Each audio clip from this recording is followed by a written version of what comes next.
салом салом ва боз ҳам салом ҳамдирони азизу арҷманд мухлисони барномаи вожаварз.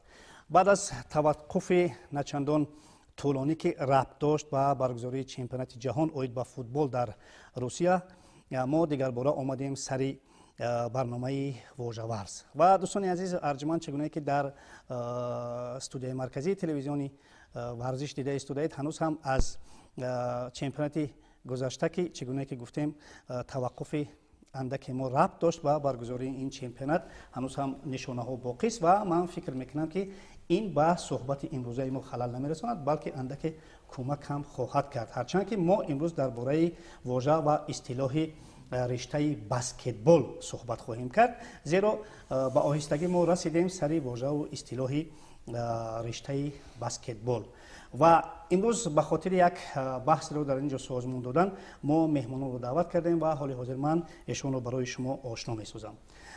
афзалшо шафоатов, дотсенти донишкадаи тарбияи ҷисмонӣ; илҳом мискинов, намояндаи академияи илмҳои ҷумҳурии тоҷикистон; маҷид асоев, омӯзгори кафедраи бозиҳои варзишии донишкадаи тарбияи ҷисмонӣ, он нафаре ки луғати баскетболро таҳия кардааст; ва коршиноси ҳамешагии мо, намояндаи кумитаи забон ва истилоҳоти назди ҳукумати ҷумҳурии тоҷикистон, устод зулфониён; ва ҳамкорам абдунасим сатторӣ, он нафаре ки бо як шеваи хоси худ бозиҳои баскетболро шориҳӣ мекунад. хуш омадед. ва дар гӯшаи дигари мо ҳамкорам фирдавси хурсанд нишастааст, ки аз гуфтаҳои шабакаҳои иҷтимоӣ мо шуморо гӯштаст хоҳад кард. ва ман аз меҳмонон даъват мекардам, ки дар ин суҳбат хело фаъол бошанд, зеро вожа ва истилоҳи баскетбол то он ҷое ки ман пай бурдам ва ман аниқтараш дарк кардам, дар қиёс ба вожа ва истилоҳи футболӣ барои мо андаке бегонатар аст ва ҳам мушкилтару мушкилфаҳм ҳаст. ва ҳамин хотир мо онҳоеро даъват кардем, ки дар ин ҷо бештару бештар ба ин вожаву истилоҳҳо сару кор гирифтанд дар раванди фаъолияти худ. ва ман аз коргардон нахуст хоҳиш мекардам, ки худи калимаи баскетболро барои мо шумо нишон бидиҳад ва мо суҳбатро сари ин вожаву истилоҳ оғоз кунем. хуб, баскетбол. албатта шояд бинандаҳои азизу арҷманд ба он андеша мераванд, ки чаро мо баскетболро тарҷума бикунем дар ҳоле ки мо футболро тарҷума намекунем, масалан волейболро тарҷума намекунем. гап сар ин ки мутобиқи қоидаи барномаи вожаварз мо вожа ва истилоҳи ҳар риштаеро ки мехоҳем ба мавриди баҳсу баррасӣ қарор бидиҳем, аввалан оғоз мекунем аз худи номи ҳамон ришта, масалан аз ҳамон намуди варзиш, яъне футбол, волейбол, фарз кардем хоккей, теннис, ҳоказо ва баскетбол. хуб, баскетболро чӣ бигӯем? агар тарҷумаи таҳтулафзӣ бикунем, метавон тарҷумаи таҳтулафзӣ кард. баскетбол ин аз калимаи англисӣ баромада, баскет сабад, бол ин тӯбро ифода мекунад. ҳамин маънияш ҳамин. баскет сабад, бол тӯб, яъне сабаду тӯб. хуб, агар сабаду тӯб бошад, инро ба як калима гуфтан мумкин аст? Масалан чӣ гуфтан мумкин аст? агар гуфтан мумкин бошад, ё агар хоҳем ки тарҷума кунем. масалан ман ба ҳеҷ ваҷҳ намехоҳам ки масалан ҳамин калимаи баскетболро мо тарҷума бикунем. ман ақидаи ман ин аст, ки ман ба фикри шумо ҳамроҳӣ мекунам. воҷаи баскетбол чӣ ки шумо гуфтан, лафзи англисӣ аст, аз ду қисм иборат аст. решаи аввал баскет ва дуюмаш бол, ки ҳамон мисли воҷаи футбол, волейбол, дигар волейбол барои мо аллакай маъмул шудааст дар байни мардуми мо ва ҳеҷ ҳуҷҷат барои тарҷума кардан нест. ҳамчун термин бигзор истифода шавад дар забони тоҷикӣ. бисёр хуб. ман аз абнасим мехостам бипурсам, ки абнасим, оё ягон маротиб дар зеҳни шумо пайдо шудааст, ки масалан тасмиме ки баскетболро тарҷума бикунем? чун шумо шориҳӣ мекунед ин намуди варзишро, ин бозиҳоро тавассути телевизиони варзиш? не, ҳеҷ вақт як чунин тасмим дар зеҳнам ҳатто эҷод шудагӣ набуд, бар хотири он ки ин бозӣ усулан ва умуман худаш бозии амрикоӣ аст. хоси ҳамон мардум, хоси ҳамон миллат ва офарида шуда ҳам дар ҳамон ҷо ҳаст. бинабарин ниёзи ба тарҷума кардани ин ба фикрам нест, чун мо агар тарҷума кунем шояд ҳамон ҷаззобияти худашро то ҳадди ҳам аз даст бидиҳад. хуб, инҷо намояндаи академияи илмҳо ва намояндаи кумитаи забон ва истилоҳот ду کمیته که اصلا دنیاده که به همین واژه و اصطلاح بیشتر سر و کار دارن. خب چی گفتن ممکن است؟ چی بگویم؟ شما چی اندیشه دارید مالی؟ اصلا بنده بر فکر متخصصان روزی هستم. داد و گرفت زبان ها این یک امری طبیعی است. یک امری طبیعی است. فکر میکنم در بین مردم هم این اصطلاح علاقه جای خودش پیدا کرده است. مردم همه میدونن در زبان هضم شده است این اصطلاح.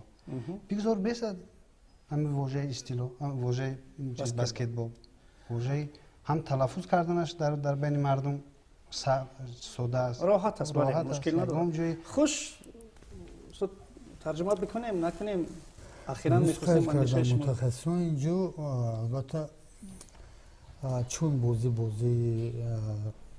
گویم مردمان بیگانه است و همزمان با طریق اقتباس علاقه معمول شده است، ولی این گویم یک راهی خیلی خیلی آسون اقتباسگیری این است که مردم ما هرچند مال بیگانه بازی بیگانه باشد هم در دایره همه مفهوم گویم سخت کار نکردیم. ما از این خاطر ما مجبوریم این رو همچون اقتباس قبول کنیم. همینجا یک سوال با میان می آید.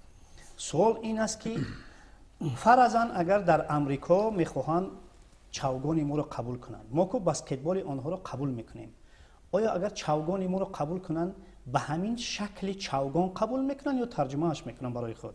ترجمه میکنن. اگر که ترجمه کنن چرا ما بسکتبال آنها رو ترجمه نکنیم؟ اگر میبخشین این کلمه انگلیسی هم باشه برای شارح ها بسیار آسان است بسکتبال تلفظ کردن. یکی ما نسل نورسی ما آینده ما داند که همین بسکتبال از کلمه چی معنایش تاجیکی چی میشود باید داند که درست است. اما گفتم که گپ سر دیگر چیز میرود. گپ سر این است که البته بسکتبال رو مثلا اون نفری که میخواهد بداند که مثلا فرض کردیم از کدام ریشه ها عبارت است و مثلا چی منطق مضمون دارد اون را میابد برای خودش. سوال مطرح شده این است که اگر مثلا امریکایی ها، انگلیس ها، مثلا اسپانی ها یا مثلا پرتغال ها فرضاً یک کلمه تاجیکی، ازبکی، مثلا نمیدونم افغانی یا دیگر رو اگر بگیرن به همین شکل ترجمه میکنن برای خودشون. اگر که ترجمه بکنن مثلا شاید ما هم کلمه های آنها رو ترجمه بکنیم، بازی هایشون رو گرفتیم، باشد بازی هایشون رو گرفتیم، ما شکل اصول بازی آنها رو تغییر نمیدیم که ما کلمه رو برای خود ترجمه میکنیم. همین اصطلاح بسکتبال رو نه فقط زبان تاجیکی بلکه تمام زبان ها عیناً هم قبول کرده است، نه فقط زبان ما، دیگر زبان هم عیناً بسکتبال قبول کرده است. لیکن گپ در سر اصطلاح های خاص زبان خودمان که می رود آنها اکثریتش عیناً قبول میکنند. مثال میگیریم نوع غذاها را پلو، در امریکا هم پلو میگن، در دیگه در همه جاها پلو میگن. اگر اونها اگر پلو یا که قروتاب رو آش بگوین قروتاب رو اصلا اونها میگن قروتاب، دیگه یگم نوع ترجمه کردنش نیست. یک چیز جالب است اگر من خودم باید یک بسیار چیز خوب گفتن حاضر مثلا پلو ما رو برای چی در امریکا یا در سایر کشورها ترجمه نمیکنن؟ اگر ما توانیم همین مثلا چوگان خودمون رو در سطح بریم که شهرت جهانی پیدا کند و بین المللی شود، بازی هیچ دولت چوگانی ما رو ترجمه نمیکنن. این نیاز به اون دارد که ما مثلا رشته ورزشی ملی خودمون رو در سطح برداریم که تمام جهان بشناسد، اعتبارش بسیار بین المللی باشد. اون وقت هیچ کس نه چوگانی ما را ترجمه میکند نه مثلا همون آش پلوی ما را ترجمه میکند. در سری میرود که هم مسئله چوگانش ما سخن کردید، اونها یک نوع بازی دارن که با چوگان ما مانند هسته. با مثالی میگیریم هاکی اونها که مانند که هست میگن که ایش در بالای زمین بازی میکنه، ایش در بالای یخ. به همون خاطر چوگان ما را اونها بخواهید نخواهید ترجمه میکنن. شما خوب نفهمید من منظورم چیز دیگر است. اصطلاحشون وقتی که یک نوع ورزشی که شباهت داشته باشه، چوگان هر بازی دیگر شما اگر فکر کنید بسکتبال از اول چی نوع بازی بود؟ دو گروه دانشجوها بین هم دیگر مسابقه کردند. اگر همون وقت مثلا بسکتبال رو برای دیگر جو میخواستن گسترش دهند، ممکن که برای هر کس برای خودش یک نام میگذاشت و اینا برای خودش مثلا تاجیکی میکردیم، ولی آنها این رشته ورزش اونقدر شهرت و اعتبار در جهان دادن و حاضر با اگر رقم یک هم نباشه با 10 بهترین ورزش های جهان داخل است. با همین خاطر است که هیچ کس دیگر حق ترجمه کردنی بسکتبال رو ندارد، چون همه کاری که نیاز به روی بین المللی شدنش، جهانی شدن این ورزش است خود امریکایی ها کرد. اخیراً من پافشاری زیاد نمیکنم، زیرا که خود من خواهشمند آن نیستم همین کلمه بسکتبال رو ترجمه بکنیم. بیاید یک بار شبکه‌های اجتماعی رو بشنویم که کاربران شبکه‌های اجتماعی راجع به ترجمه شدن یا نشدن این واژه چی نظر دارن، اونگاه صحبت خود رو ادامه میدیم. فردوس مرحمت. تشکر زیاد.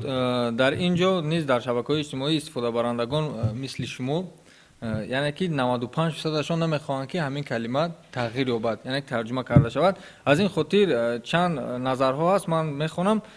بسکتبال این اصطلاح نیاز به ترجمه ندارد، چون تمام دنیا رو همچون بسکتبال نام میبرند، اما در مورد معنای کلمه حرف زنیم پس معنای اون بسکت سبب و توپ بال توپ میباشد. معراج حسن گفته است که بسکتبال رو ترجمه نکنید و مانند معراج چندین نفر دیگر اینجا آواز دادن که ترجمه نشود. اما در مورد نفر با نام اویب شمشاد گفته است که بسکت سبد بال توپ در اون دسته رو می‌نامند که در یک جایگی با حریف مقاومت نموده توپ رو وارد سبد می‌سازند. اگر شما واقعا خواهید که ترجمه نماید، من فکر می‌کنم با یک مفهوم نمی‌توانید که این کلمه رو افاده نماید. این یک عباره و حتی جمله می‌شود. گفتن چیزی گفتن می‌خواستید؟ میخواستم گویم که ما باید واژه‌های ورزشی رو، اصطلاحات ورزشی رو با مثلا اصطلاحات خوراکواری و دیگر چیزا مخلط نکنیم. ورزش یک خصوصیت دارد که بیشتر به بین المللی بودن احتیاج دارد. به همین خاطر منم کس را دستگیری میکنم، فکرم اینه که هیچ حجت به ترجمه نیست. باشد. در همینجا نقطه میگذاریم سری بحث اطراف کلمه بسکتبال و من فکر میکنم که همه مهمانان و چگونه که از شبکه‌های اجتماعی هم دریافتیم و فکر میکنم که بیننده‌های عزیزم ما و شما را دستگیری میکنن که اصولا همین کلمه بسکتبال رو اگر ترجمه نکنیم خوب است، زیرا که چندین 10 ساله هاست که مردم تاجیک با این مفهوم شناسند، بازی میکنن، بسکتبال رو قبول دارن و با همین مفهوم همین شکل بازی رو میشناسن و اعتراف میکنن. معنایش رو دونن این کلمه را با زبان تاجیکی، با زبان تاجیکی باید دونن مردم ما. بسکتبال خیلی این کلمه انگلیسی اگر که مردم ما نفهمد زبان تاجیکی خطی میخوایم وقتی که بازی میشود میبینن فوتبال میبینن که نه دونستان معنای این را دونستان خوبه مایلش همین بیست همین عباره ورزشی بسکتبال است. اوکی باشد. ما گاه از عبدالنصیب خواهش میکنیم که در روند همین شارحی گاه بگوییم که بسکتبال مثلا بسکت معنی دار کردن ممکن است که مردم فهمند. بسکت سبد است که مشخصه که تو باید اونجا پرداختن در باید فهمند. فکر میکنیم که مثل همین بال خیلی کلمه مشهور هست که همه میدونن که بال توپ است. در بسکتبال هم توپ است و مثلا فوتبال در درجه فقط درجه یک چیز دیگه ما گفتگیم که فقط با دست بازی میکنن.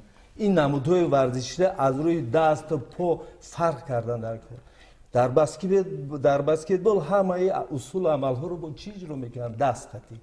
با دست یک نمی بازی دیگر هم هست گامبال ده هست. این گامبال ده وای با سر گامبال میایم شما رو دعوت میکنیم و سر گامبال باز بحثی دیگر میکنیم. خب اکنون من میخواستم یک کلمه دیگر رو در اینجا کارگردان برای ما و شما نشون بدهد. کلمه روسی کرزینه رو.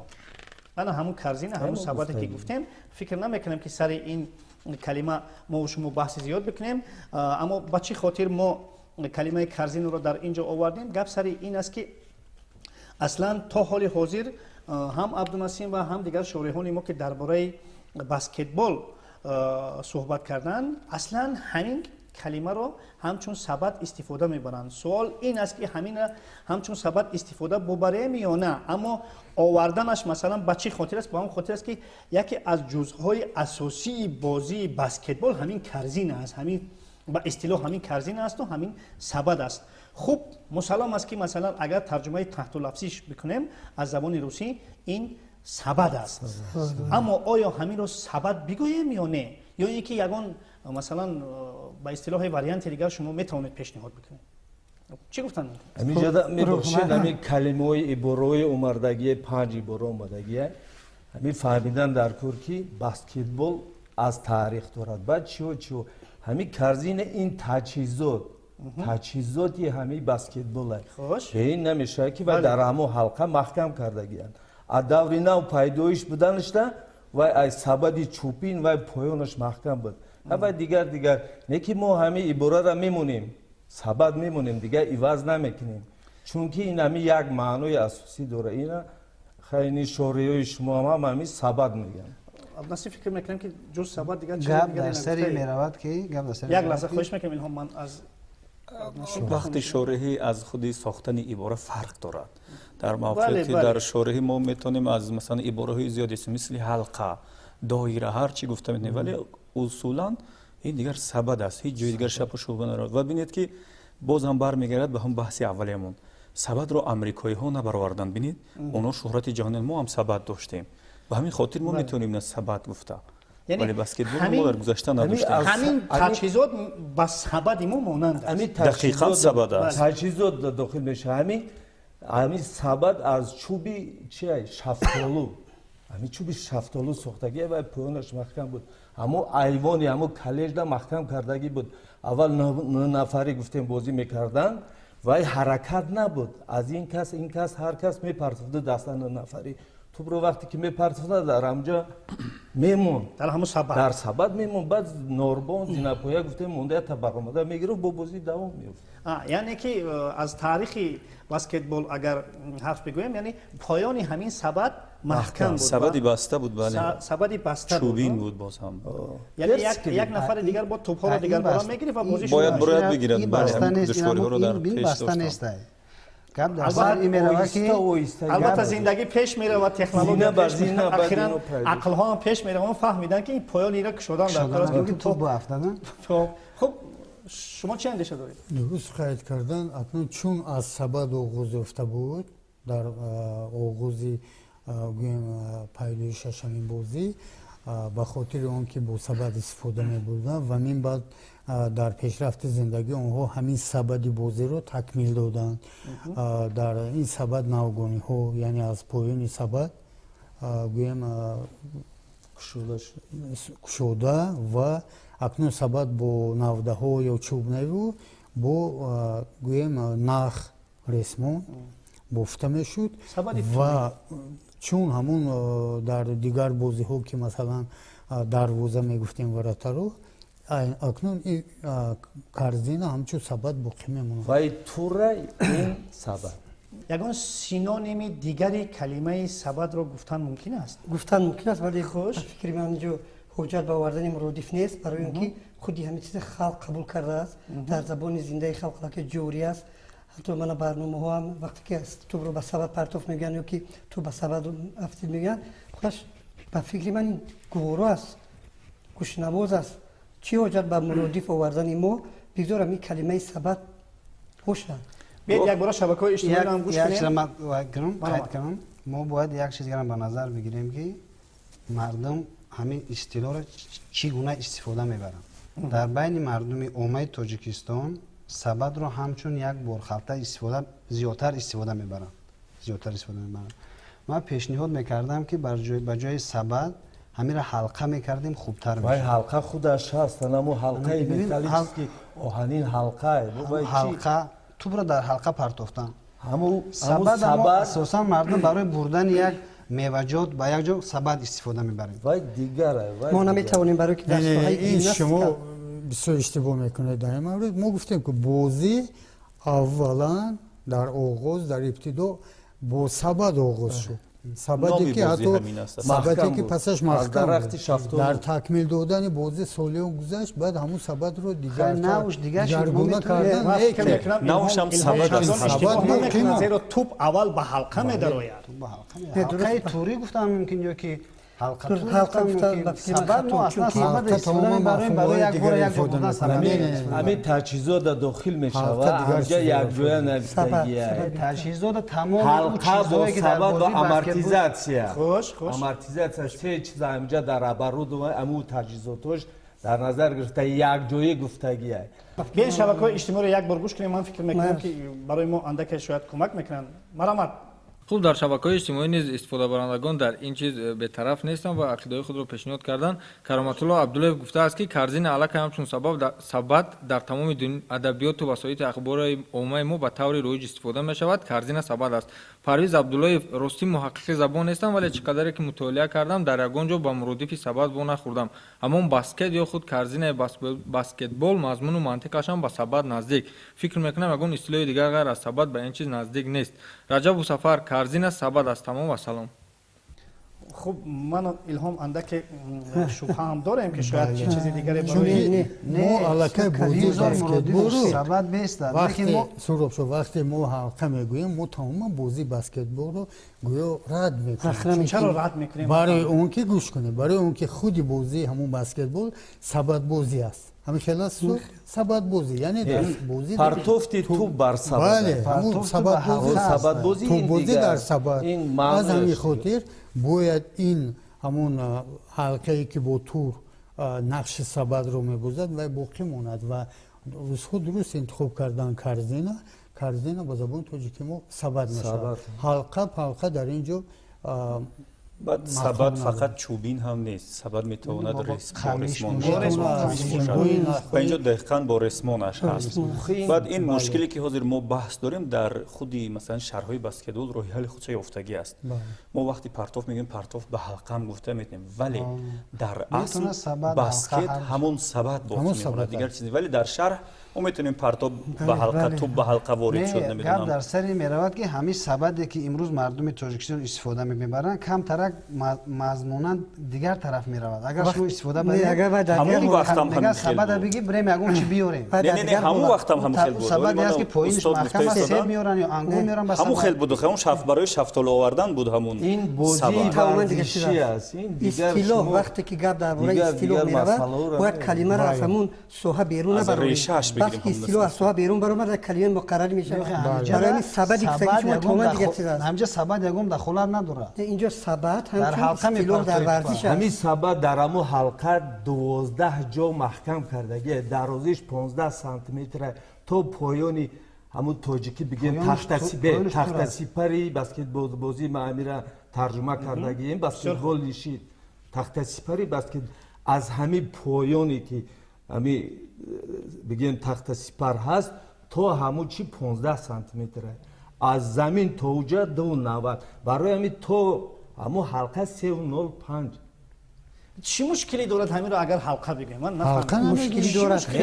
هنگام شرح مشکل ندارد، ولی وقتی که ما میخوایم اصطلاح بسکتبال رو گیریم این مشکل پیدا میکنه، چون خودی بسکتبال از همین کلمه گرفته شده است. بسکتبال ما هیچ وقت بسکت حلقه گفته نمیتونیم، ولی هنگامی مثلا شرح میتونیم گفته که توپ وارد حلقه شد، اما بسکت رو ما دیگر هزار اگر خودمون رو این طرف اون طرف بریم حلقه گفته نمیتونیم. کرزین رو ما حلقه گفته میتونیم؟ هیچ گفت نمیتونیم. ما رو آهسته آهسته مطمئن میکنن نشون. چون که اینو متخصصی نه باشه که ما با خاطری با زبان تاجیکی کمتر شینمتر و خوبتر مورد این استفاده میشود. این استفاده میشود. خوبتر است. نه وای شما گوش کنید شما وای تجهیزات در حلقه یک قسمی سبد الوهیده همون تجهیزات هم از حلقه عبارت است هم از تور. همون تورش سبد است. اما منظور الهام این است که همین توپ اول به حلقه وارد میشه، اصولا به حلقه وارد میشه. چرا اینقدر پافشاری میکنید؟ نه هم گفته میشود اینجا. نه هم گفته میشود برای اینکه حلقه جمع نشود و برای اینکه تور جمع نشود همون حلقه رو اینجا گذاشتن. نه برای اینکه در حالتی که گل شد به خاطر همه در حالت بازی همین را فهمیدن توپ وارد همون سبد میشه نمیشه این علاقه معین میکنه سبد که توپ وارد دروازه شد وارد دیگه اصلا حلقه شد وارد حلقه شد. پس وارد حلقه میشود تو؟ بازم میگم در شرح میشود ولی در اصطلاح خودی نمیشود. گوش میکنیم. باز تکرار میکنیم اول توپ رو در ابتدا وقتی اختراع کردن عصر 19 در سبد میپرتافتن. خیلی درست و حلقه نبود و سبد دهان دارد. هر یک سبد دهان دارد. هم خیلی بله حتی دسته هم دارد. دهانش همون حلقه. بله خیلی حلقه ما اون رو هرگز حلقه نمیگوییم. سهراب شد باشه قبول کردیم چون یه مقصد ما نه، این جمعیت گوش توجیه کنید، کردن گوش که کنید. باشه ما شما- همش عیناً از شما اونها به باید این نگیریم موضوع مخالف. یک انحرافات وارد کرده استاد این برای حرفو چی؟ نه این توجیکیش کرده است توجیکی مقصد ما نمیشه، توجیه کردن توجیکی که باشه زورکی عیناً از نمیشه. اونها گوش نگیریم کنید. باید که سبد دهان دارد همون طوری که دگ دهان دارد ما سبد رو حلقه دارد گفته نمیتونیم حلقه داشته باشد و در دو پرش اگر گوشه هاش باشد بعد در اون صورت حلقه به اون مفهوم میشه سبد شکلی نو طرز نو گرفت و با اصولی که در ورزش استفاده کردن با نوگانی های خود گویا دهن سبد باقی ماند و سبد رو از نوده نگو گفتیم از تور از نخها از رشته ها بفتن و دهانش رو از سرازیر کشوده مثلا موندن یک جوری دیگر همون سبد بیار همین سبد اگر بمونه که سبدی به پایان سبدی که چیز نداره پایان نداره خیلی سبد من ندیدم که پایان عادی‌ترین مثالش بیارم براتون همینجا یک حلقه است آیا میگیم که چای رو به حلقه ریختیم مشکل در دیگر چیز است جمله در سر چی یک گپ در سر اصطلاحات ورزشی رفته است خب وقتی بسکت هست دیگر جای بحث ندارد سبد هدف ما اینجا جمع کردن یک اونجا توجیه کردن است همین خیلی است به اصل کلمه برمیگردیم کلمه بسکت ترجمه بشود به زبان توجیکی سبد کلمه حلقه ترجمه از زبان انگلیسی شد رینگ تماما فرق داره اگر از جهت همون تحت لفظیش هم میگیریم به خاطر سبد گفتن روی جهت خوب است من قبول کردم اما فقط گاه همین اندیشه های من جانب اندیشه های الهام بچی خاطر میاد با اون خاطری که اگر گپ سر سبد برود پایان سبد محکم بود پایان این کشوده هست برای گرفتن تو برای آسان کردن گرفتن تو لازم نبود که هر روز با اون خاطری که بیسته در بعد بله گپ هم سر همین که چگونه که اینجا عبدالنسیم گفتن البته سبد استفاده میکنن و در روند شارحی ده ها مراتب من شنیدم که مثلا عبدالنسیم تو به حلقه وارد شد مثلا تو سبد گرفتن برای همین باشد من فکر میکنم که نوشته کردیم هم سبد و هم حلقه یعنی که مرادف همدیگری قبول باشن که شارحان علاقه استفاده میکنن زبان غنی‌تر میشود خوب است ولی اگر میخواید اصطلاح سازید شما حلقه را نمیتونید اون وارد کنید مثلا بله اصطلاحش سبد است چون در زبان انگلیسی همین کردن رو خودشون بسکت میگن یعنی سبد همین سه تجهیزات کو در یک جمله اومدیه حلقه سبد تخت سپری بسکتبال بازی استاد به حیث اصطلاح سبد قبول میشود و به حیث مرادف حلقه بله نه با حیث نه در موردش میتونم بگید با سبد افتاد یا که با حلقه سبد رو حتما استفاده بردن در مرادف گویش شارحان این هنگام گفتار میتونید استفاده کنید ولی مرادف منظورم مرادف آن نه که مثلا سبد صرف حلقه است نه منظور من این چیز نیست و این چیز اصولا خطا است با نظر داشت آن که اصلا در آغاز همین توپ و سبد وارد میشد همین چیز سبد است سبد باقی میمونه سبد باقی میمونه باشه خوب اکنون میرویم سر کلمه بلاک شات من از کارگردان خواهش میکردم بلاک شات منم حالت بلاک شات من خواهش میکنم با دقتانه اهمیت میدیم من حالت بلاک شات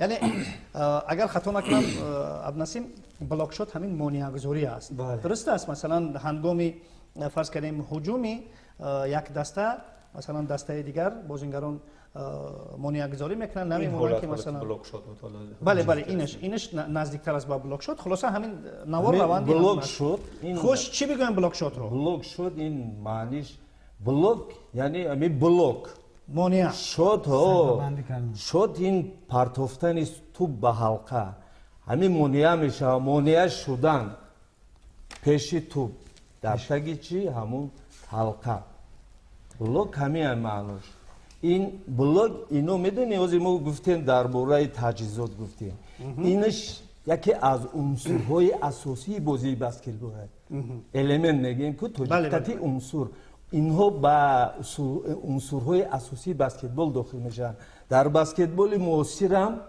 گفتگی در آنجا که آن دسته غالب میآید که در تگ همون تخت سپری بسکتبازی بیشتر با گرفتن توپ سعی میشود نایل میشود یعنی بلاک شات میکنه بیاین یک بار شبکه‌های اجتماعی را گوش کنیم اونگاه صحبت میکنیم فردوس مرحمت ببینیم شبکه‌های اجتماعی سر کلمه بلاک شات چی میگویند در مورد این اصطلاح نیز کمتر یعنی که عقیده خود را پیشنهاد کردم بینندگان истифодабарандагон ва дар ин ҷо Мадина Боқиева гуфтааст ки блокшот ин ҳамон термине аст ки дар забони русӣ маънои блокировкаро дорад. яъне вақте ҳариф мехоҳад тӯбро ба сабад борид намояд, бояд бозингари дастаи муқобил ба ин чиз монеа шавад. Шояд инро маҳкамкунӣ бигӯем гуфтааст. маҳкамкунӣ. Самадзода Афзал дар шабакаи фейсбук навиштааст ки блокшот ин ҳолати дифоъ кардан аст, пас инро муҳофизаткунӣ ёки дифоъкунӣ бигӯем намешавад. нафари дигар ба ин баҳси Афзал ворид шуда гуфтааст ки аз муҳофизат дифоъ беҳтар аст, дифоъкунӣ. боз нафари дигар бо номи Кароматулло Абдуллаев гуфтааст ки инро яъне ки блок бестад блокшот. бале. дар ин ҷо боз як нафари дигар монеагузорӣ гуфтааст. монеагузорӣ. чанд нафар дифоъ гуфтам. дифоъ комилан чизи дигар аст ва дар баскетбол блокшот комилан чизи дигар. خوش дифоъ мисли бозии футбол шумо намегузоред ки ҳариф ба назди сабадатон биёд ва масалан тӯбро ворид кунад. ин дифоъ аст. вале блокшот чизи дигар аст. блокшот вақте ки тӯбро ба сабад партов меёбад ва наздики сабад меёбад, бояд дохили сабад гардад, ҳамонҷо мегардонад. ин аз дифоъе ки аз пеши сабади ҳариф сар мешавад комилан чизи мутафовит ҳаст. барои ҳамин бояд фарқи байни ин дутаро донем. блокшот чизи дигар аст, дифоъ комилан чизи дигар аст. дифоъ аз зери сабади масалан соҳиби тӯб сар мешавад то зери сабади худат, вале блокшот фақат дар пеши сабади худат ҳаст. вақте ки мехоҳанд тӯбро ворид сабад кунанд, тӯбро бармегардонед. марбути тӯб аст. бале, марбути тӯб ҳаст. он дифоъ марбут ба бозигарон ҳам бисёр ишораи хуб кардан, марбут ба бозигарон ҳам мешавад. масалан ман намегузорам ки бозигари азиз ҳатто ба нимаи майдони ман дорад. ин мешавад дифоъ. дар ҳолати блокшот ман намегузорам ки тӯб вориди сабад тӯбе ки дар ҳаво аст, тӯбе дар ҳаво аст, мехоҳад ки ба ҳалқа дохил шавад. илҳом акнун мо муайян кардем ки блокшот кадом ҳолат аст. хуб биаем сари ана ҳамин чиз баҳс бикунем, анакудаш суҳбат бикунем ки хуб пас блокшотро чӣ бигӯем. агар нагӯем чӣ, масалан ҳамин блокшот ба ҳамин шакле ки ҳаст биистад. устод ман мехостам аз шумо бипурсам ки агар блокшотро ба ҳолаш гузорем чӣ мешавад? ман аввал мехостам аз мутахассисо бинам кани чӣ фикру ақида дорам. хуш, блокшот ба фикри ман биёрам гуфти моро қабул намекунанд. блокшотро ба фикри ман акнун тарҷима кардан лозим аст, чунки имрӯзҳо ки қонуни забони давлатӣ мо дар амал татбиқ шуда истодасту зиёда ва зиёда калимаҳои байналмилалӣ ба забони тоҷикӣ тарҷима шудаанд. ба андешаи ман ки бояд ки тарҷима кунем. лекин пас чӣ тарҷима бикунем? ҳамун маҳкамшавӣ ба фикри ман беҳтар аст. баъд бо блокшот мегӯем мо маҳкамшавӣ бигзор ҳамун шориҳон шаҳр диҳанд, чунки дар ҳақиқат ҳамин як ҳолати бозӣ аст ки ҳамонҷо маҳкам мекунанд тӯба бо панҷаҳо намемонанд ки пеш биёмад. фирдавс чӣ гуфтанд? маҳкамкунӣ гуфтанд. дар вақти ҳамин партофтани ҳамин бозингар мехоҳад ки ё тезрахна карда мегзарад, дар қафо як ҳимоятгар аст. асосан калимаи дифоъ рост намеяд дар намуди бозиҳои варзишӣ. ин ҳаст ҳимоя ҳаст, ҳуҷум аст. бояд калимаҳои ибораҳои низомира дифоъ ин бештар калимаҳои низомӣ. ҳимоятгар агар пеши роҳи ҳамун тӯбро мебандад, ин бастан, блок бастан пеши тӯб ки ҳам тӯб вориди дарозан вориди ҳамун сабад нашавад. мо метавонем ки ҳамин блокшот истад ҳам ҳеҷ ягон чӣ надорад. лекин мо фаҳмем ки маънои ҳамин чӣ аст. бештар вақт метавонанд шориҳо бинандаҳо ҳам фаҳмиданд ки мо кадом ҳолата дар назар дорем ва блокшот дар кадом ҳолат аст. яъне бори дигар гӯшрас шуданӣ ҳастем ки блокшот ҳамон мавриде ҳаст ки дар назди сабади худ фақат тӯбро ин команда намегузорад ки масалан ба ҳалқаи худаш ворид шавад, ба сабади худаш ворид шавад. яъне монеагузорӣ мекунад ба тӯб. чӣ гуна ки илҳом гуфтан ишора кардан марбути тӯб аст, на марбути бозингар дар қисмати масалан дигари майдон. ин унсурҳои асосии ҳамин бозии баскетбол аст. блокшот, прессинг, дриблинг. инҷо як чиз аст ки мо хушбахтона дар бозиҳои гӯем ки ба бозиҳои миллии варзишӣ мо ворид шуданд ба мисли футболу дигар мо хушбахтона муваффақ шудем бисёр возаву истилоҳоти ҳамон соҳаро гӯем гунаҳои тоҷикиашро чӣ кор кунем, дарёбем, бисозем ва корбурд намоем. ҳамзамон дар бозии баскетбол низ дар ҳамин сабад бозӣ ҳам метавонем чандин истилоҳашро که مرادف‌های تاجیکی خود را دارند ما حتما باید که به زبان تاجیکی معادل یا مرادف آن را بیابیم و استفاده بریم. من راضی. از این رو این مانع و محکم کنی که به مفهوم قریب نزدیک است، این همون صد گذاشتنی با زنگر به حریفش، یعنی صد میگذارد. وقتی که با دستانش صد میگذارد، این همون صد نمایی، یعنی صد نشان دادن، بستنی راهی تو بلوگ این بستن. اگر گویم ما این ترجمه در همین شوروهای ورزش اینا بسیار تایم بلوگ من درباره والیبال هم نوشتم بلاکیروفکا خوندم همین اومدم که همین بلاکیروفکا کردن. همون بلاکیروفکا شما چی است؟ همون صد است، یعنی بستنی پیشی توپ. بله، همون صد گروه شدن میگویند. این صد دیگر است، صدی یک نقلیات میشه، یک چیزی دیگر میشه. این صد همه چی میشه. هر چیز صد گروه خود رو این بازی ورزشی میبخشین شما. این بازی مشکلی ما در اینجاست که همین رو بلاک شات بمانیم یا ترجمه بکنیم. اگر ترجمه بکنیم چی ترجمه؟ باید که ترجمه کنیم و مرادف یابیم که به همین معنای کلمه بلاک شات نزدیکی داشته باشه. در دهات مثلا وقتی که بازی بسکتبال میگذرونن تو با مثلا بسیاری مخلصانه میدونن معنی کلمه بلاک شات چی است. بسکتبال هم میدونن چون کلمه بال ها معرفت دارد. برای همین خوبتر میشد که همون محکم کنی و محکم شوی استفاده شود و با شرح اول بلاک شات گویانو کلمه محکم کنی و محکم شوی رو آهسته به زبان مردم وارد سازند، به زبان تاجیکی. کدام همه بازار اگر در اصلش مونیم اگر پیشی روی وایرا نبندی دو دوستا یا یک دوستا چقدر تو محکم میشه. استاد از سوالای چه استفاده بارید. خب من میخواستم در همین مورد از عبدالنسیم خواهش کنم که یک شرح کوتاه برای ما عبدالنسیم جان اینجا بدهید که مثلا کلمه بلاک شات استفاده شود یا مثلا خودی مثلا یک کلمه که ترجمه شده است در همینجا صد گذاری نمیدونم مانع گذاری کو ببینیم که مثلا چگونه صدا میدهد. از تجربه که خودی من دارم در شهرهای بسکتبال بلاک شات من قریب که استفاده نکردم. خوش و جای همون کلمه صد گذاری من استفاده کردم، مانع گذاری کردم. مرادفش هم میتواند پیشگیری باشد، پیشگیری از کسب امتیاز. بستن روی تو. ولی به نظر من که اینقدر شروعی کردم خودی همین کلمه های صد گذاری و مانع گذاری همین معنای بلاک شات رو به خوبی میرساند. صد گذاری به خوبی میرساند. چون صد گذاری یعنی همین پیش راه چیزی رو گرفتن، اینا پیش راه امتیاز گرفتن حریف هم میگذارن دیگه. حالا اون چگونه میگیرن نمیگیرن. دفاع هم نزدیکی داره دیگه از دفاع دورد اون دفاع میکنه که اینها چیز وای بدست نه بازم شما برگشتید به همون اول دفاع کاملا چیز دیگر است. بلاک شات کاملا چیز دیگر است. نزدیکی دارد لیکن صد بهتر است.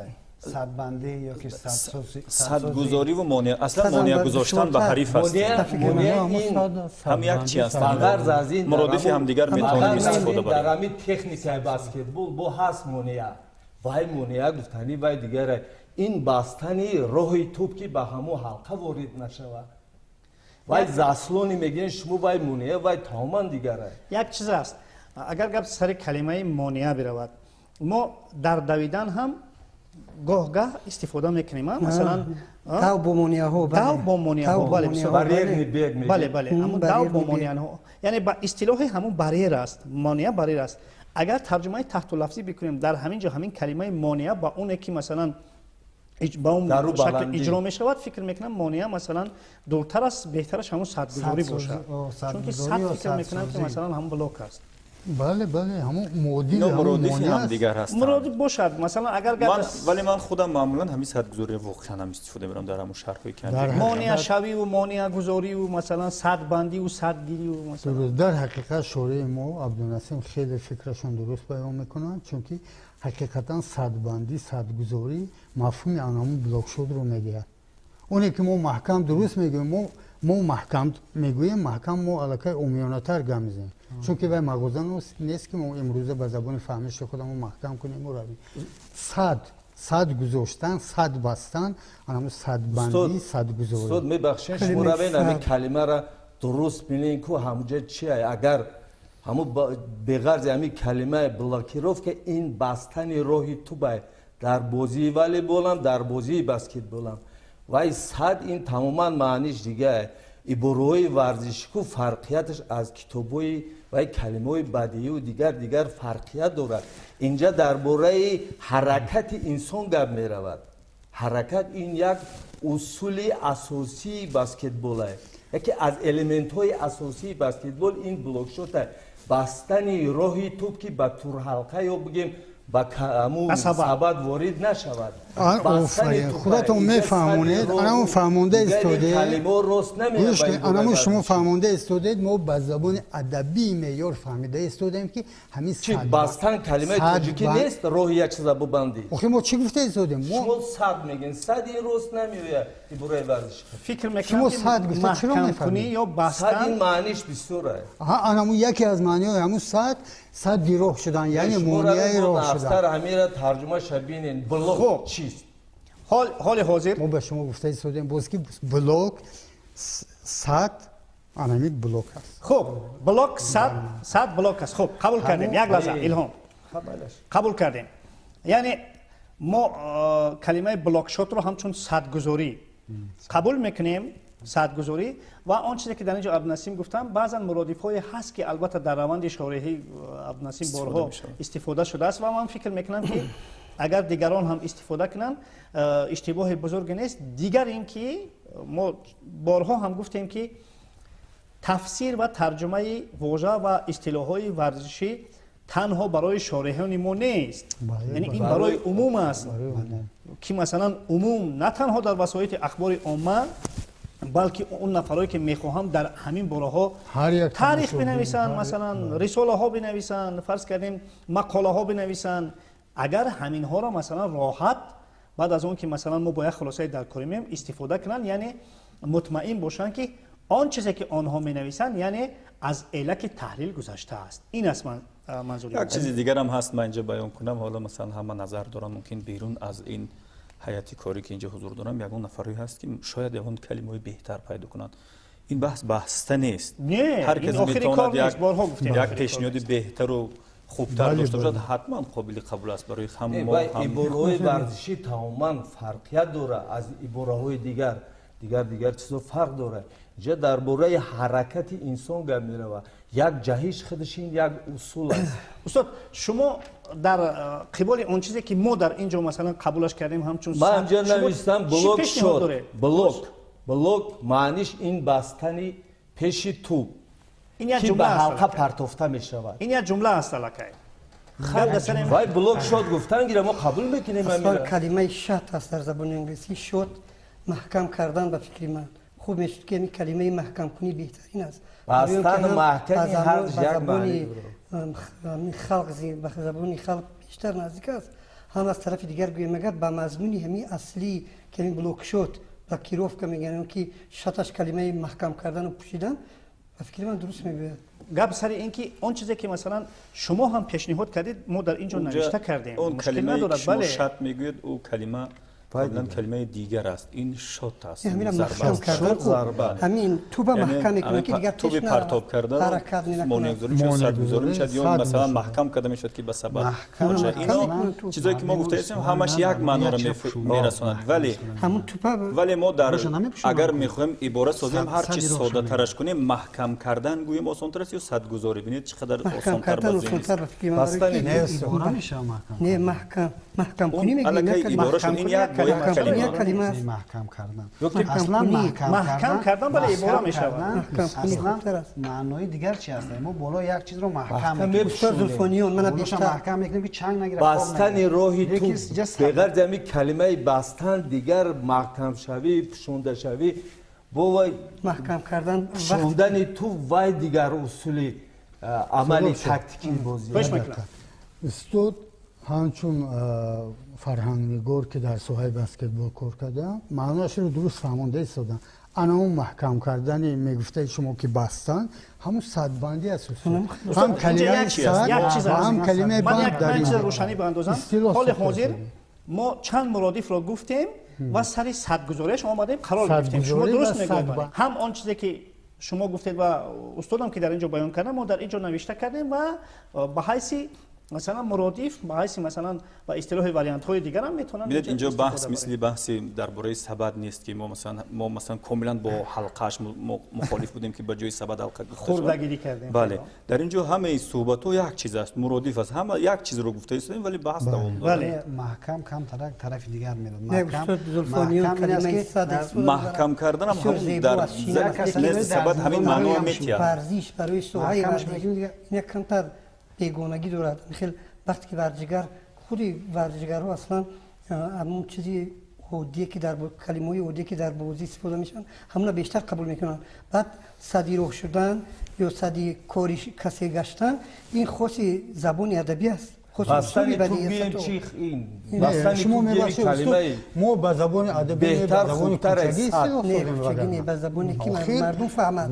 بستن یعنی همون حلقه را میبندی که زبان ادبی من به تدریج هستم یکی دشواری ندارد میگم مقابل میام دشواری ایجاد نمیکنه. دشواری ایجاد نمیکنه چون که صد دیروح موسفیدی 100 ساله میگوید که 100 دیروحی فلان فلان شد و این علاقه برعکس همون راهش رو بستم معنی میدید همین اگر این یک نمود بازی ورزشه باید ما عبارهایی را درست عمیق کنیم که این شوره ها همین را درستتر گپ زنم این وجاورز مهمانان عزیز بحث ما مثل همون بحث انگور و عنب و کشمش شد. نه کمتر دیگه هست اینجا موضوع. خوش کمتر دیگه چی هست؟ ما صدگذاری صد رو میگذارن.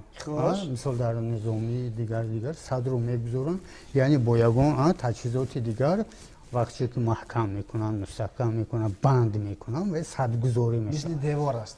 بله. علاقه گویا یک درغوتی که فرض کردیم در یک لب نهر یا که دریا رو میگذارن و صدگذاری است. لیکن صد بستن صد بندی که ما گفته استادیم همچون صد بستن و صد نمایی کردن این مفهوم رو نزدیکتر می شود. چرا؟ برای که صد بندی این همون بلوک شد.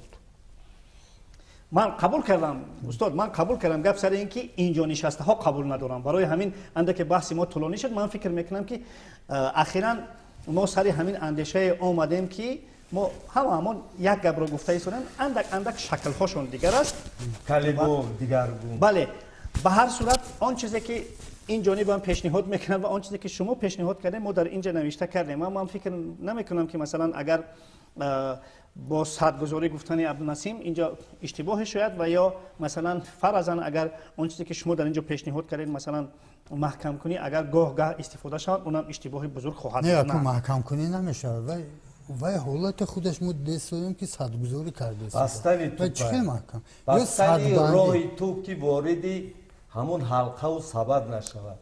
همین بستن راه توپ صدگذاری است. صدبندی و صدگذاری نه کردن در کدام وای کمتر معنیش میباشه. در بازی فوتبال میگیریم در روزابون تو اگر بستن میگیم و این بهتر میشه دست خطی محکم میکنه اوای صدی رو و یگون شما یک چیز شما باید خدمت را گوش کنید. شما بستن گفته ایستاده من گفته ایستادم صدبندی همون اساسی زمان حاضره بستن بند که شد همون بلوک شما میشود.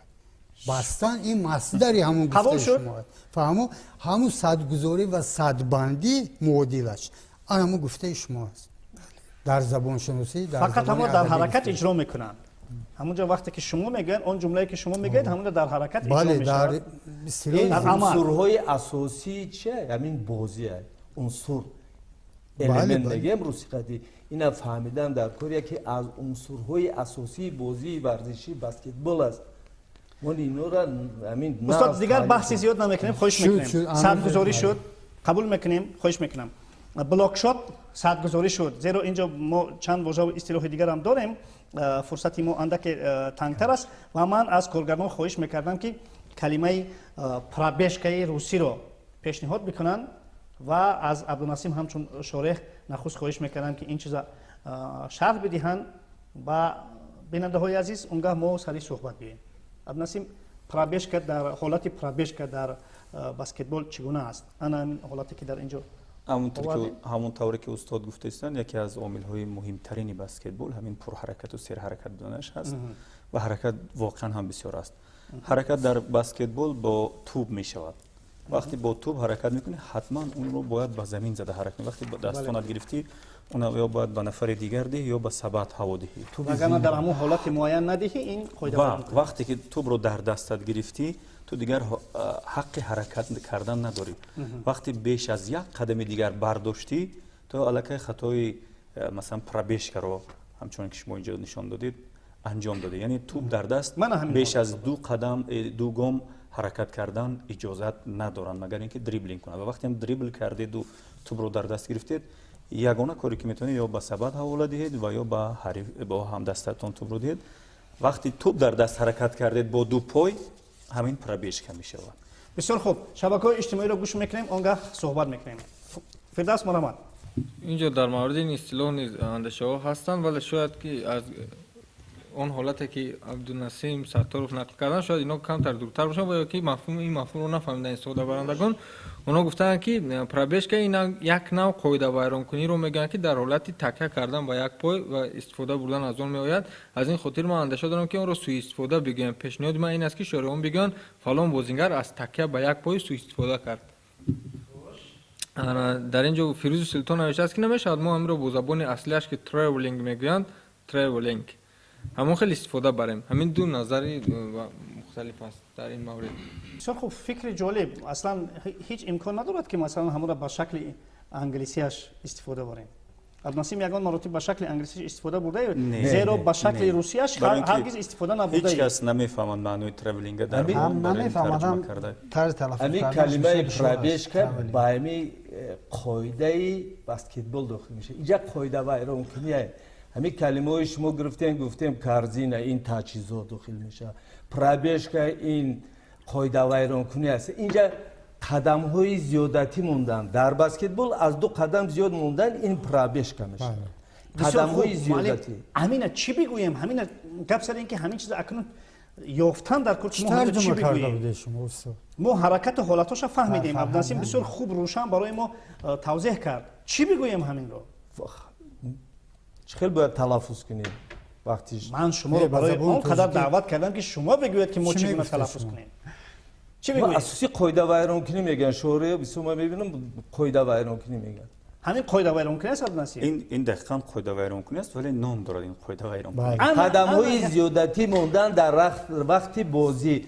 همین در قاعده بسکتبال از 2 قدم زیاد موندن ممکن نیست. در گندبال اون 3 قدم میمونه از 2 قدم. همین قدم زیادتی شد کو این پرابیشکا این قاعده ویرانکنی. وقتی که توپ در دستانت باشد 2 قدم بیشتر اگر توپ رو دریبل کنی 100 قدم هم گذاشته میتوانی. وقتی که توپ زنده رو اداره میکنی توپ زنده میگیم. وقتی که توپ از میدان بیرون شد ایتا میورت میشه. توپ مرده در حالت بازی رفتی بازی این توپ چی از زنده است. بردن توپ اداره کردن توپ زنده هنگامی حرکت اداره کردن توپ. من خواهش میکنم بحث ما دیگر طرف رفت. من خواهش میکنم من یک چیز میگم یک نکته میگم. در فوتبال در داخل جریمه‌گاه وقتی که قاعده ویران میشود جریمه 11 متر است. جریمه هست. یعنی همین جریمه چگونه که عبدالنسیم گفتن نام دارد. پنالتی نام دارد. جریمه 11 متر نام دارد. وگرنه قاعده ویرانکنی در بیرون جریمه‌گاه هم هست. چندین نمود قاعده ویرانکنی هست مثلا که ضربه آزاد وقتی که داور دستش رو میبره یعنی این اشاره ضربه آزاد است. یعنی این ضربه آزاد نام دارد. انا همین حالت چی نام دارد در بسکتبال؟ راستیگه من در خودی همون هنگام شرحایم چون واقعا اصطلاحی که استفاده بریم از همون آغاز شارحی من هرچی جستجو کردم در ذهنم نامد خطایی در حرکت نام کرده بودم. هر کجا میگفتم خطایی در حرکت انجام داد. خطایی در حرکت انجام داد. ولی همین حاضری که با مثلا کارشناسا و استادا صحبت داریم یک عباره خوب به نظرم اومد. مثلا استادم گفتن که قدم های زیادی میگذاره قدم زیادی زیاده روی نام کردن ممکن است. این اولین بار است در ذهن خودم پیدا شد. همین زیاده روی ترجمه شما میره زیاده رفتن یعنی از 2 گام بیشتر قدم میتونه زیاده روی کرد. اینجا اکنون درست قید کردید لیکن همین پرابیشکا چون گویم 2 قدم و زیاده از آن مونده ایستاده توپ در دست حرکت میکند الکی بازی ویران میشود و توپ به دسته حریف سپریده بازی از جانب آنها از نو آغاز میگردد و همین حالت بازی بسکتبال дар забони тоҷикии мо агар дар доираи мафҳуми пробежкаи русӣ гирем ин қадамдавӣ яъне дар ин бозӣ бо қадам давидан ки тур дар даст қадамравӣ қадамдавӣ не чун Ва- инҷо бозӣ кулли бе бозӣ қадам қадам нест. давӣ қадами аст. зиёдатӣ қадам дар давӣ- бораи қоидаи зиёдатӣ ҳами аст. баскетбол меравад. инҷо инҷо қадам бояд ин ишора калима ба як дар- хатогӣ бошад. хатогӣ ҳамин аст Бале, зиёдаравӣ ишора ба мекунад хатогӣ бояд бошад. зиёд аз ду гом бардоштан ин тӯб дар не. даст он қадам ҳозир чиз Қадамдавӣ. қадамдавӣ ки шумо Қадамдавӣ. дар тӯли бозӣ ҳаст Не, не, қоидавайронкунӣ вай. нест вай Не. ин калима ба як чиз аст ки қоидаи ҳами баскетбол Абдунасим, як дохил чиз аст ки дар бозии шумо вақте қадамдавӣ шуд аллакай туп дар замин бозӣ намекунад чунки вай қадами худро вай истифода ҷои вазкунӣ аст. ва дар муодили ин майдон пиёдаравӣ ҷои вазкунӣ. бен тарҷумаи таҳтулафзияш бикунем аз калимаи зиёдаравӣ бисёр хушрӯ русӣ. омад не зиёдаравӣ намеша зиёда рафтани Абдунасим, тамоман мафҳум Устод, дигар Ҳар агар қадамҳои аз- зиёдатӣ агар аз табу- русӣ тарҷумаи таҳтулафзияш бикунем чӣ гуфтан мумкин аст аз русӣ тарҷумаи таҳтулафзияш бикунем бен сари тез гузаштан бо чанд қадам қадамҳои зиёдатӣ дар вақти бозии баскетбол бозингаре ки дар назорати худ туби зиндаро бурда қадамгузории пой зиёда гузорад ин қоидавайронкунӣ ҳисоб мешавад. шумо тафсираш кардед устод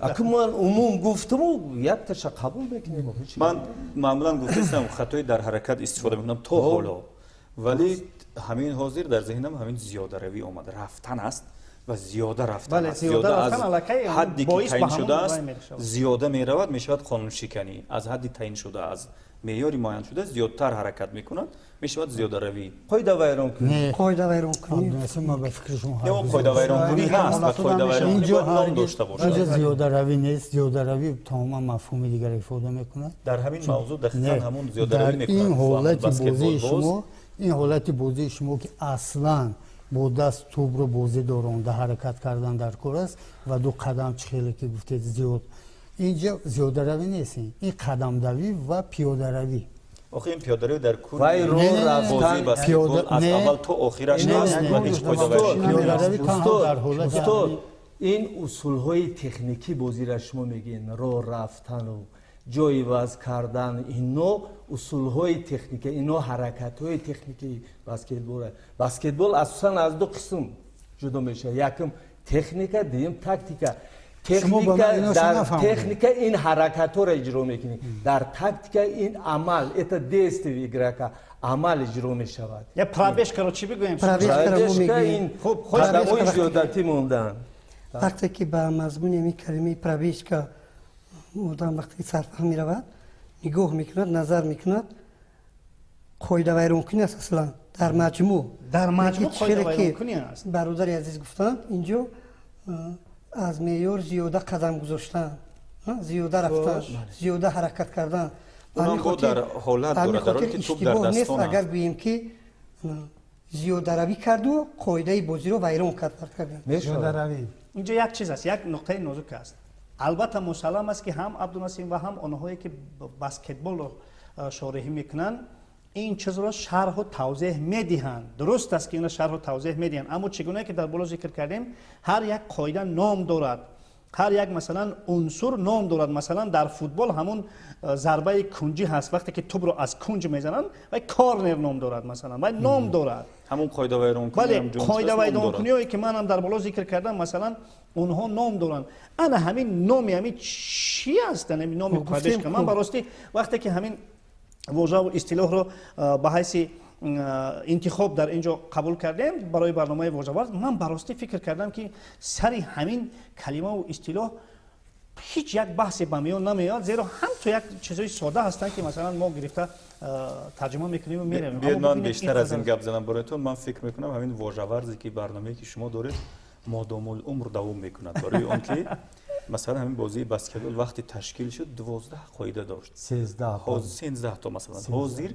аз 200 то бештар шудааст ва мутмаин бошед бозам баромадан мегиранд мисли масалан ҳамин ахиран дар футбол ҳам масалан дидани навор ҳангоми қоидавайронкунӣ баромад шумо модомулумр бозам ин барномаҳотон хоҳед дошт бошад ман фикр мекунам ки ҳеҷ вақт дилгирифт баъди намешаванд 4-5 бинандаҳои сол мо ҳами қоида қабул мекунад охиро омад 2014 барселона испанияда қабул кард аввал ҳамин хате ки тупи ҷаримаи мепартифтан фаҳмин трапеция буд хелбато ҳозир 4 кунҷа шидагия охирон бор ҳамин 2014 дар испания барселона қабул кард.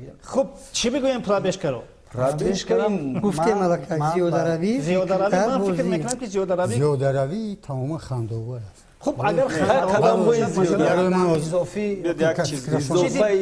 сари ҷиддият меоем ханда мекунем сари ҷиддиятш меоем чӣ бигӯем устод шумо қадамҳои зиёдатӣ дар вақти бурд ман як чиз инҷа фаҳмидам дигари устод ҳозир калимаи худи зиёдаравӣ ҳаст. ҳамон пробежкара аз ҳаракатҳо ҳамин чун қоидаоша камтар масалан шояд ба андозаи мо намедонанд ки масалан ин кас ҳамон худи баскетбола масалан истилоҳотша тарҷима кард ё ман шориҳӣ мекунам ман чун медонам дақиқан чӣ гап рафта устодааст унҷо ин кас ман дарк карда ман дарк карда ҳамунҷа зиёда аз ҳадди меъёри муайяншуда рафтан аст тибқи устод ман фикр мекунам ки абдунасим ба ҳамун хотир мегӯяд ки воқеан дар ҳамунҷа зиёдаравӣ аст ба маънои маҷозиш не зиёдаравӣ аст зиёдаравӣ тарҷумаи таҳтулафзӣ истодем барои чӣ барои ки ман фаҳмида истодам шумо пробежка мехоҳед гӯед лекин зиёдаравӣ намешавад пробежка пас чӣ мешавад агар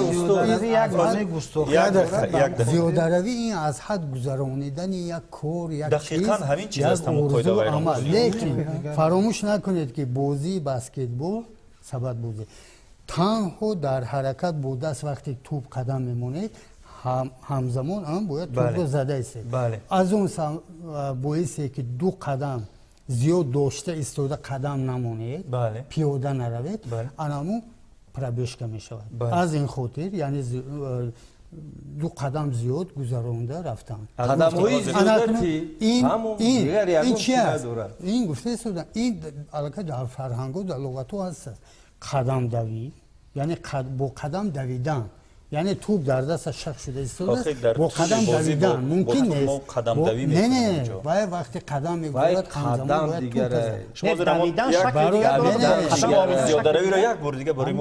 зиёдаравӣ аз он аст ки зиёда рафтан барои як кор аз ҳад гузарондани як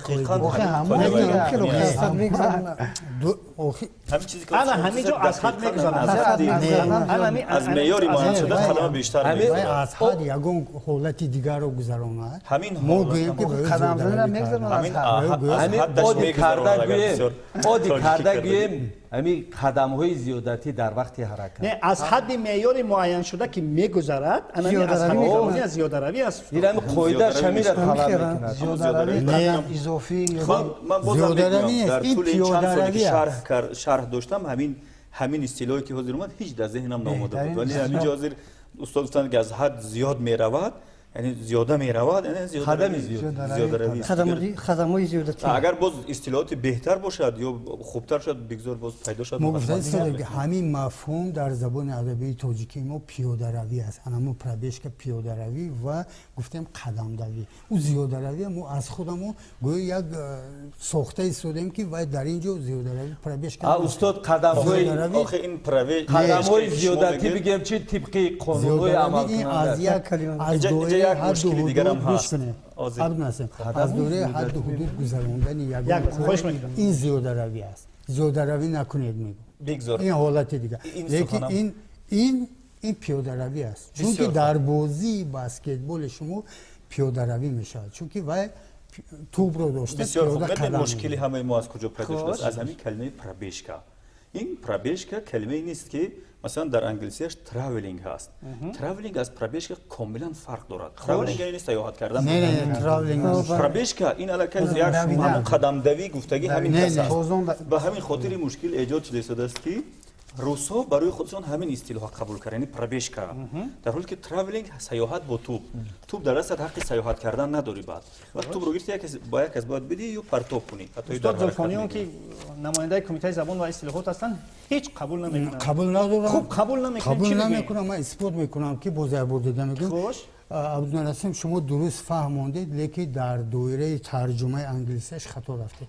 травелинг ин сафар мусофират кардан аст ҳамихела уно мусофират намекунанд уно ба англисияш яке аз модилҳояш травелинг аст лекин шумо бояд дар доираи мафҳуми ҷогинг جوگینگ باید پیاده روی و اینجا کلمه قدم پرابش کرده شما پرابش که به جوگینگ ترجمه کردید در از اصل پرابش کردم و گپ زنیم نه. کلمه روسی در را دوره کلمه وای جوگینگ معنوش انگلیسی گفتن مترابیش که که وای روسیه بود انگلیسیش بود تراولینگ و سفر کردن مسافرت کردن است مشکل برای همین این معنی نمیده اونجا زیاده رفتن شاید تیا داری لیکن ما پیاده رفتنی بوزینگر را میبینیم آخه پیاده در میرود بوزی یک در چیز توپ است. در دستش بازی نمیکنه اگر بازی کرده میرفت ما گفتیم بازی کرده رفت اگر بسکتبال وای، یکی از چونکه بازی‌های پیاده وای حرکت بازی وای بسیار بردن پیاده قدم زنی است. همش اداره قدم کردن دویدن بردن است. نه تو قدم زنی با تو قدم بردن تو وای نظارت تو وای همزمان در باید با قدم دست زده قدم زنه وای با دست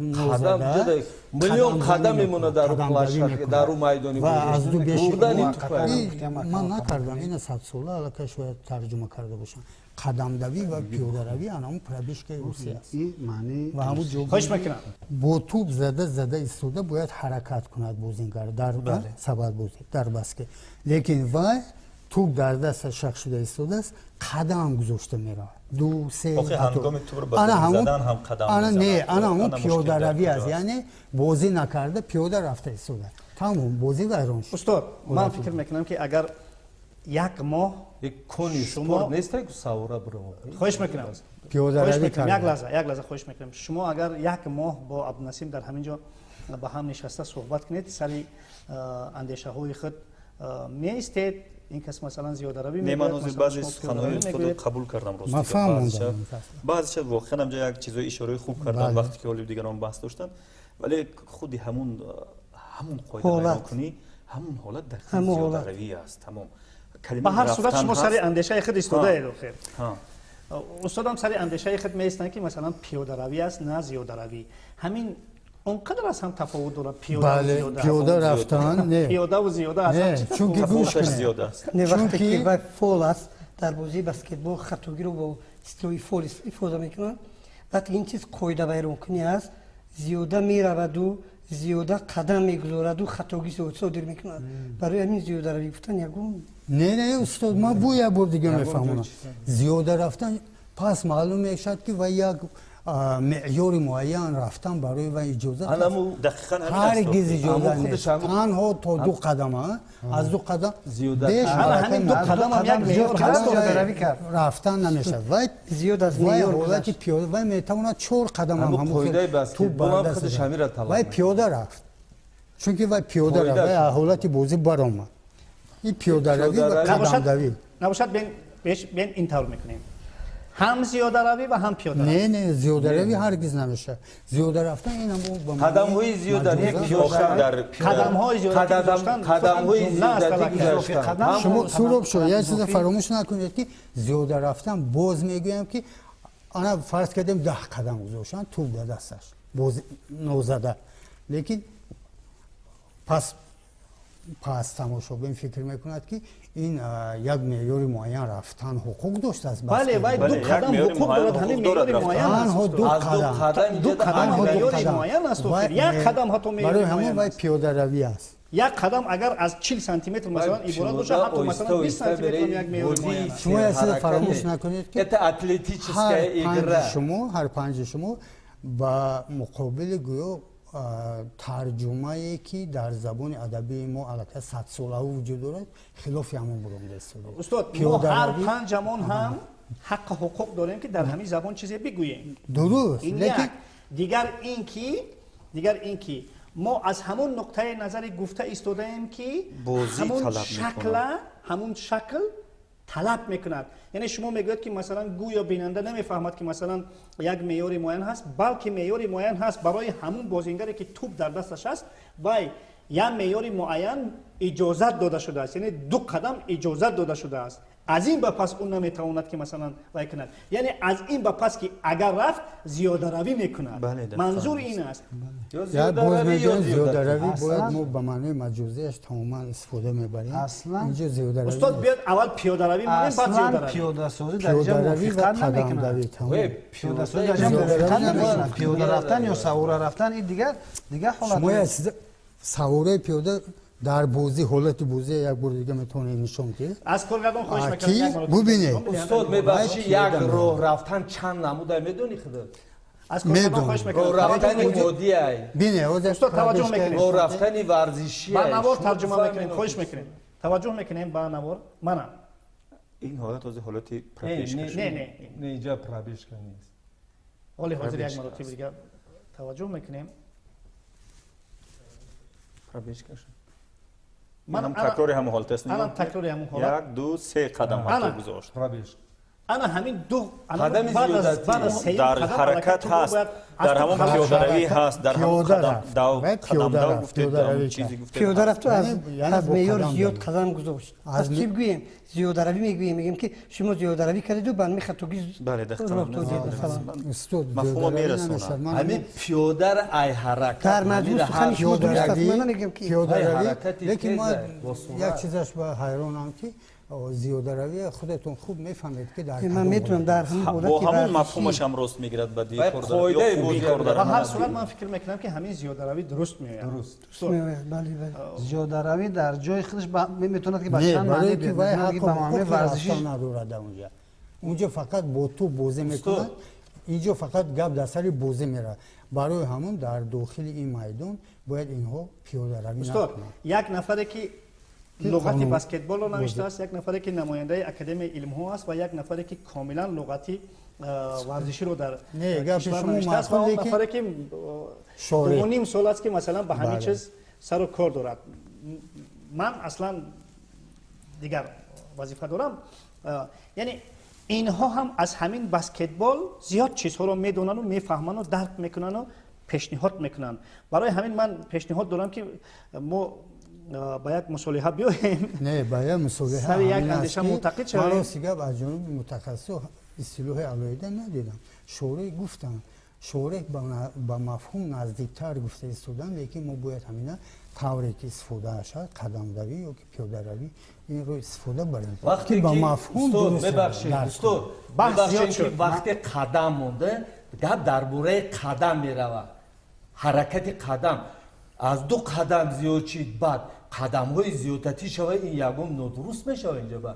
درباره گپ قدم میرود حرکتی پای 1 2 3 باید هوا ده باشه بله، در بله، زمین همین چیزی نباشه. که در نوار دیدیم. شما کجا رفتید من نفهمیدم ما همون جای رفته ایستادیم که اصطلاح ها هزار ساله ها علاقه آخه همین ما موجودن. از روی همون کتاب خوش. ما همین من چی پیشنهاد میکنم الهام من خواهش یک میکنم پیشنهاد کنم استاد آخران پیشنهاد من آخران پیشنهاد استاد همین زبان با رفت روزگار روز به روز طرز روش خودش گرفته است ما میتونیم شما میگید که زیاده روی به معنی فقط گستاخی میاد ما میتونیم به معنای دومش ورزشی میتونیم زیاده روی کردن در چی لغاش که اینجا هم بسکتبال گستاخی هم معنا میتونه نه الهام جو زیاده حتی روی اگر جو. گستاخی برای بودم، یک کار خود اینجا ما از وقت ایستادگی استفاده کردن یک معنی دومش میتونه در همین چیزا در لغت ها یک واژه با چند معنی میاد با معنی ورزشیش میتونیم وقتی زیاده رفتن نه آخه ما چرا بیمار داریم که مردمی که حالت بازی گفته پیاده روی است صبوی لغت هم هست در هست که فرهنگ معنی ورزشی. کلمه های اقتصادی هست کلمه های تئاتری هست عباره های با نوشتگی با عباره معنای های ورزشی. ورزشی با معنای ما ورزشی. روی همون چیزا گرفتیم ما عباره های ورزشی را گرفتیم قبول کردم. اقتصادی دیگه ما هم در دایره ورزش بسکتبال گپ زدیم ما اون طرف گفته شما زیاده روی نکرده استاد خواهش میکنم بحث ما خیلی طولانی شد برای چگونه که گفتم من هیچ انتظار نبودم که سر یک واژه پرابیشکا اینقدر ما بحث میکنیم و هم بیننده های عزیز برای شرح و بررسی هنوز غیر از کلمه پرابیشکا ما 2 کلمه دیگر داریم اما کارگردان اشاره میکنه که وقتی برای برنامه ما جدا شده برای صحبت ما برای بحث ما جدا شده الکی با آخر رسید و من یک پیشنهاد دارم کلمه پرابیشکا رو برای بحثی آینده مهر میمونیم و من از همه شما احترامانه خواهش میکنم که سر همین کلمه یک بار دیگر اندیشه کنید همون سرچشمه ها رو یکجویا بکوبیم خوب ببینیم که مثلا چی گفتن ممکن است اصلا اون چیزی که مثلا عبدالنسیم پیشنهاد کردن و چیزی که معلم پیشنهاد کردن منطقا نزدیک و درست هستند اما که ما که سر یک اندیشه منتقل نشدیم من پیشنهاد میکردم که کلمه پرابیشکا رو یک مرتبه دیگر مورد بحث و بررسی قرار بدهیم و بیننده های عزیز بله بیننده های عزیز و ارجمند از شما هم احترامانه خواهش میکنم که یک مرتبه دیگر سر همین کلمه پرابشکا یک بار دیگر فکر و اندیشه های خود رو توسط آن سراغ‌هایی که ما در شبکه‌های اجتماعی جو کردیم بنویسید برای ما. من فکر میکنم که صحبت ما رو شما باز هم رنگین تر میکنید، عمیق‌ترش اون که بحث ما رو شما روشنی میاندازه و کار ما رو آسان تر میکنید. ما برنامه را انجام میکنیم و برنامه ما با همین انجام شد که کلمه همین بسکتبال به شکل خودش بماند. کلمه کرزینه روسی رو سبد قبول کنیم، کلمه بلاک شات رو صدگذاری و هم محکم کنی، اما کلمه های پرابشکا، کلمه ریبون و سلیم دنک ترجمه و تحلیل نشدن و البته این کلمه ها در برنامه آینده واژه‌ورز مورد بحث و بررسی قرار میگیرن و چگونه که در بالا ذکر کردم از همه شما دوستان عزیز، لغت شناسان، دانشمندان، عالمان، آنهایی که عموما با ورزش نزدیکی دارند، با اصطلاح و واژه و با ترجمه و تفسیر نزدیکی دارند، خواهش میکنیم که ما رو کمک کنید و در این برنامه واژه‌ورز برای همه شما که شده است میتونید بیاید در بحث ما شرکت کنید. حال حاضر باشد من از همه مهمانان برای یک صحبت خیلی خوبشون اظهار سپاس میکنم و در همینجا برنامه نوبتی واژه‌ورز به انجام رسید. سربلند و موفق و پیروز باشید.